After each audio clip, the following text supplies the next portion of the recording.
Salut à tous, c'est Motard Geek pour WeAreFPV. Dans cette vidéo, on va déballer ensemble un petit colis de chez eShine qui renferme le TS215, un quad survitaminé à seulement 165 € environ en PNP et à 180 € en BNF.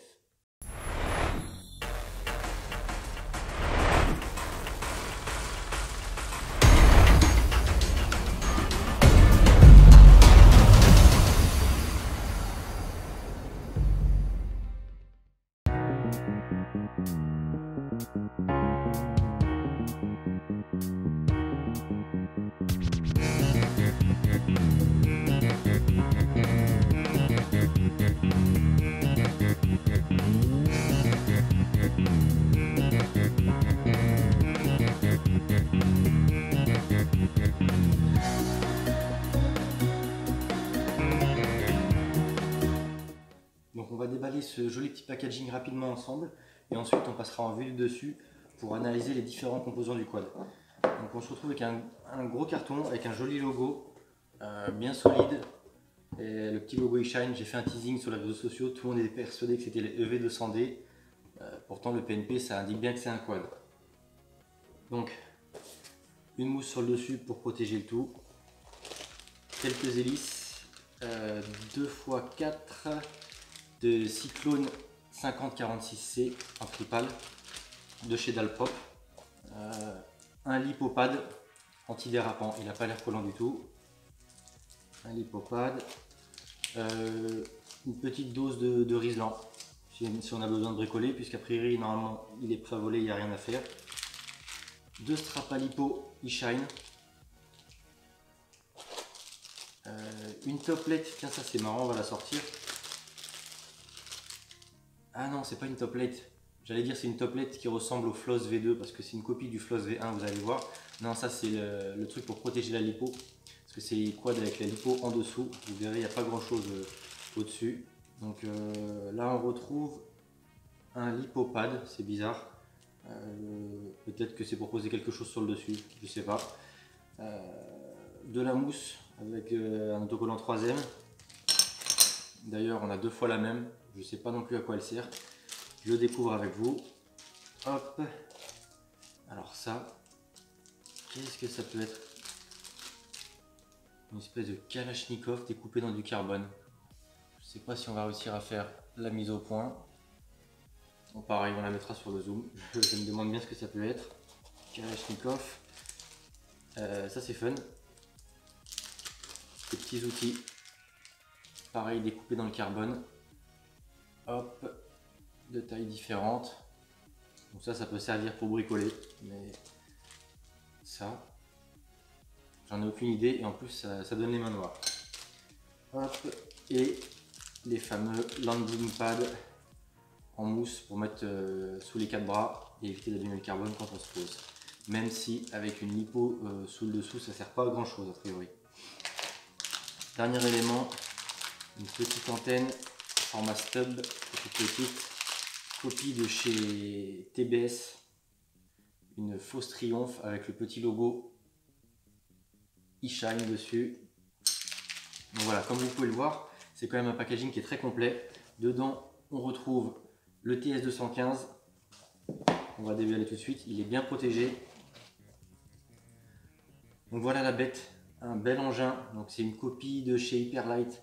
Je suis pas fan des copies, mais franchement c'est Banggood qui me l'a envoyé et je me dis qu'à ce prix là, si ça vole bien, vu les équipements qu'il y a, ça peut quand même être super sympa pour les petites bourses. Même si chez Hyperlite les châssis sont pas chers, là vous verrez que niveau moteur et ESC et même tout ce qu'il y a là dans la stack, ça n'a pas l'air mal.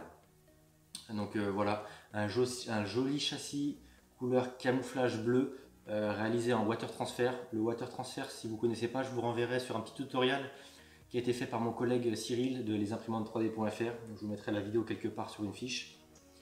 Et donc voilà le TS215, donc comme son nom l'indique, 215 mm d'anthrax de moteur à moteur. Un petit engin qui est fait pour aller vite, compatible 6S, donc avec un châssis aussi minimaliste, même s'il a des bras assez épais, il y a moyen quand même que ça trace bien. À ce sujet là, normalement j'ai commandé un petit GPS pour mesurer la vitesse des différents engins parce qu'on a aussi Lexus sur le forum qui est en train de se monter des petites bêtes de course. Donc on va jouer celui qui va le plus vite. Sur ce, on va attaquer la petite partie de la vidéo en vue du haut pour pouvoir bien voir les composants. Donc avant d'aborder les différents composants de ce joli TS215, on va repasser rapidement en détail le contenu du packaging. Donc un lipopad, comme je vous le disais, assez large. Donc celui-ci c'est pour aller, voilà, j'imagine en dessous. Donc le lipopad, le petit sachet de Riesland, les landing pads qui selon moi sont inutiles, la protection de l'hippo pour éviter de l'exploser quand on atterrit, la petite Kalachnikov. Honnêtement, je me demande si c'est pas un petit outil, il y aura une petite subtilité, mais je vois pas laquelle.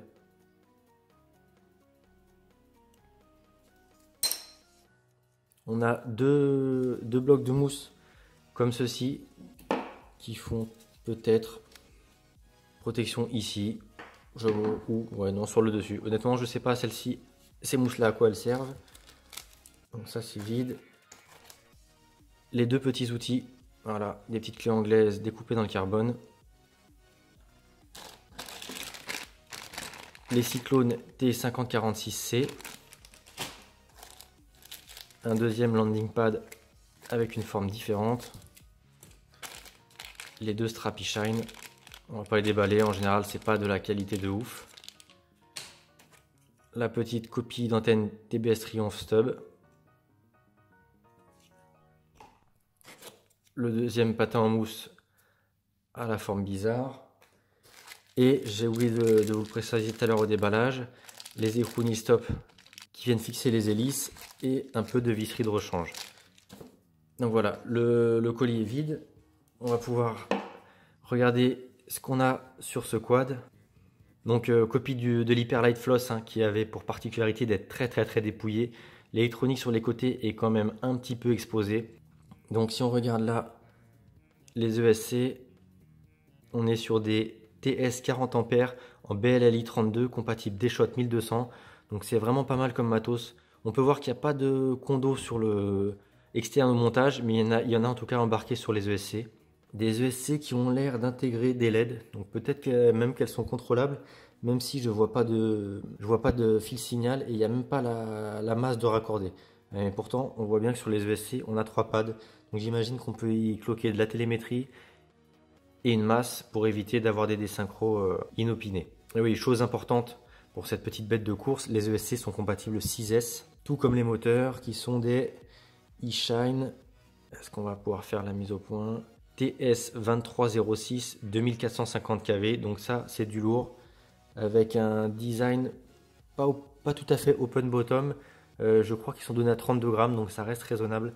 Une cloche qui ressemble clairement au High Train. Voilà, donc là c'est à peu près tout pour les ESC et les moteurs. Donc on peut voir que les ESC sont reliés sur une espèce de PDB qui fait aussi, il me semble qu'elle fait, ouais c'est ça, ça fait la FC. Là on a le buzzer, donc ça ressemble un peu aux ZMR à l'ancienne, clairement la grosse PDB qui fait un peu tout. Là on a la black box de la FC, donc la FC c'est une F4. Par contre elle n'est compatible que 5S, donc le 6S dessus il faut faire attention, c'est pas natif. Dernière chose sur cette FC, c'est qu'on a un gyroscope MPU 6000 et un bec 5 volts 3,5 ou 3 ampères, je sais plus. Juste au-dessus de la FC, on retrouve un DVR 720p, donc ça c'est pas mal, ça permet d'enregistrer les vols en pseudo HD, en tout cas mieux qu'un DVR à distance avec des glitches.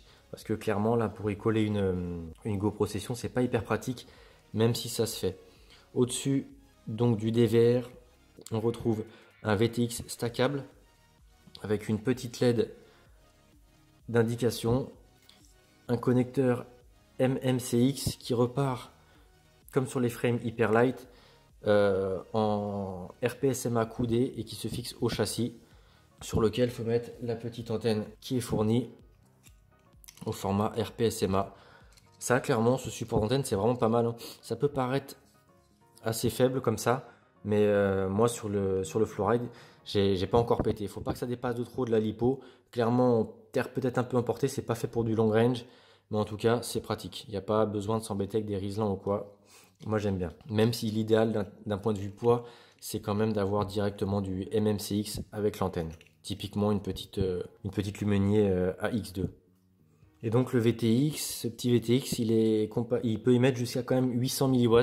Donc c'est pas mal quand même d'un point de vue portée, même si c'est interdit en France. Il est switchable 25, 200, 600 et 800 très certainement, quelque chose comme ça. Et je crois même qu'il est compatible Smart Audio, donc on peut le piloter depuis l'AFC ou l'OSD. D'ailleurs je ne sais pas si je l'ai dit, mais il y a bien un OSD actif sur l'AFC. Donc je crois qu'on a à peu près tout listé. C'est quand même pas mal pour un quad qui, comme ça, là en PNP, est donné à seulement 65 € chez Banggood, enfin vendu. Et d'ailleurs, en parlant de PNP, on peut voir qu'ils ont pensé pour tous ceux qui n'aiment pas trop souder, bricoler. Là, on a de quoi brancher directement le RX. C'est pas optimum en termes de longueur de câble et de connecteur, mais c'est toujours bon à savoir et c'est pratique pour ceux qui ne veulent pas s'embêter à tout démonter et à souder. Et le RX, d'ailleurs, il y a largement la place de le mettre ici. La caméra, d'ailleurs, je vous en ai pas parlé, c'est une 1200 TVL, capteur CCD qui s'alimente en 12 volts via le bec du VTX, parce qu'il y a un bec sur le VTX qui, j'imagine, est lui aussi filtré. Ça y est, je crois que je vous ai tout dit. On va passer aux mesures poids et épaisseur du carbone. De mémoire sur le papier, je crois qu'il est donné à 320 grammes. Donc on va regarder ça tout de suite.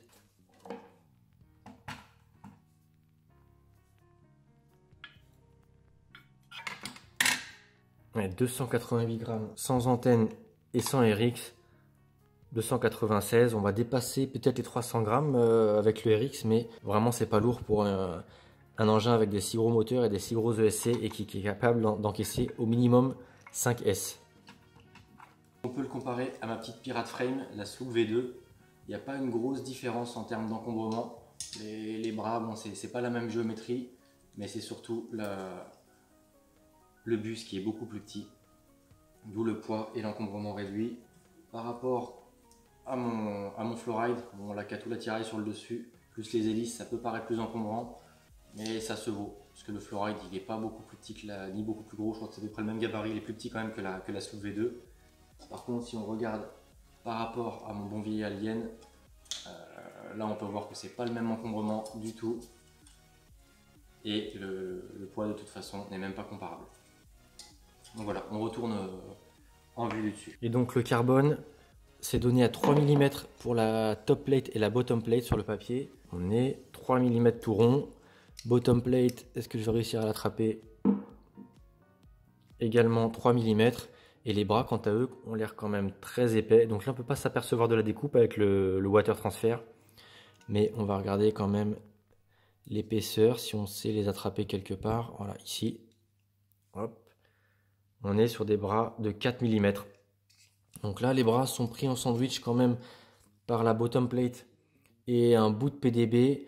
Je sais vraiment pas ce que ça vaut en termes de robustesse. C'est des quads de race qui sont faits pour aller vite, pas spécialement pour résister au choc. J'espère que je vais pas le fracasser au premier vol, mais ça peut être sympa. Et franchement, quand même, il a de la gueule, tout en bleu comme ça. Je sais pas si c'est le type de quad le plus durable, mais en tout cas, c'est pas cher, joli, et a priori sur le papier, c'est quand même relativement performant. Sur ce, je vais jeter un œil à Betaflight. Comme d'habitude, s'il y a des réglages particuliers, je les aborderai dans la vidéo.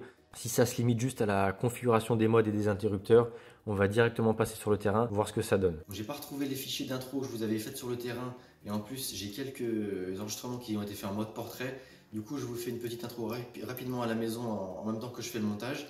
Je vais vous montrer le Maiden qui a été fait du TS215 en ayant effectué uniquement les réglages de base sur Betaflight, à savoir le mode PT1, désactiver les notch filters, mettre le filtre dynamique et les PID que je mets par défaut sur Betaflight que vous pouvez retrouver dans le petit guide que je vous mets en fiche en haut à droite de l'écran. Donc il n'y a pas grand chose de fait, j'ai mis les modes de vol et compagnie. Et donc voilà, je vous laisse avec le décollage.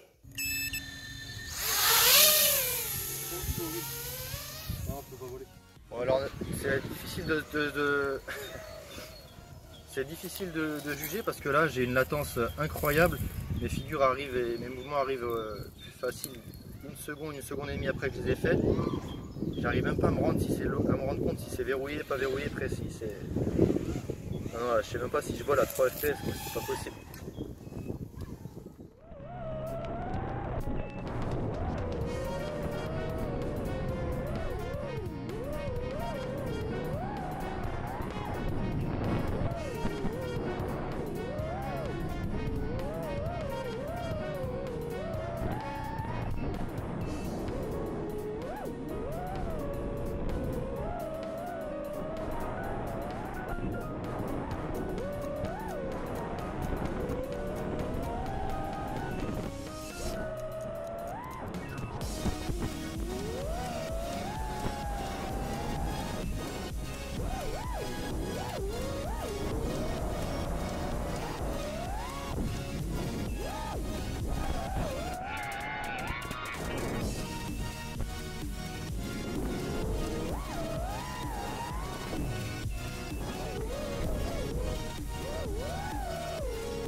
Bon, du coup, on a profité d'une grosse session vol pour tester les quelques quads que j'avais en stock.